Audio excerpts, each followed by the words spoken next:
ஒவ்வொருத்தரும் ஒரு பழைய கால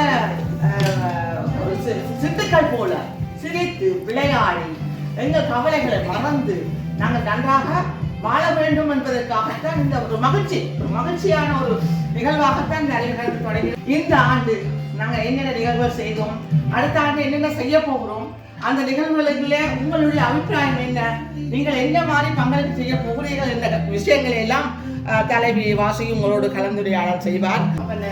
இன்னும் ஒரு 2 இந்த இவ்வளோட முடியுது. அதுக்குள்ள நாங்கள் எங்களை என்னென்ன செய்யலாம், அப்படி இருக்கிறோம், இவங்களை முன்னேற்றலாம், அப்படி விஷயங்களை செய்யலாம்ன்றது கருத்துக்கள் தேவை. அந்த கருத்துக்கள் இல்லாட்டி அப்படி நீங்கள் எப்போ என்ன கருத்து இருந்தாலும் எடுத்து சொன்னாக்க அந்த ஒழுங்காக கொண்டு போகக்கூடியதாக இருக்கும்.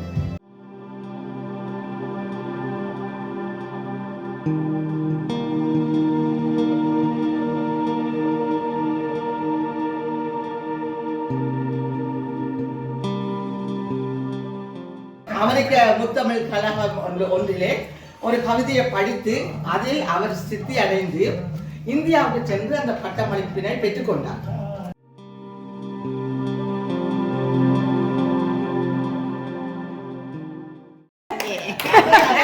இந்தியாவுக்கு சென்று பெற்றுக்கொண்டு அங்கே தன்னுடைய கவிதை புத்தகத்தையும் வெளியிட்டார்.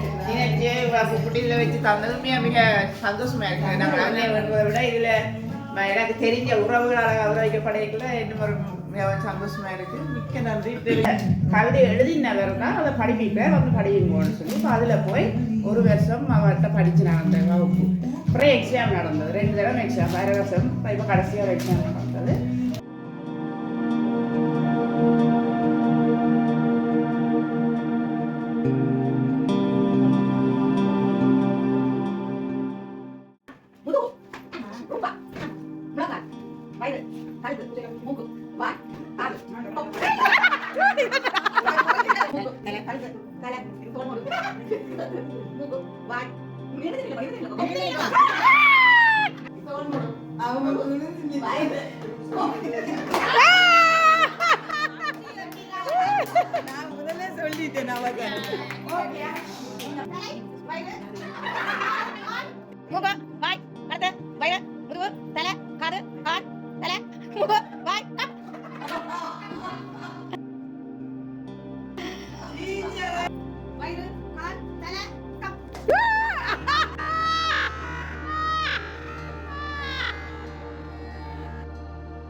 Thank you.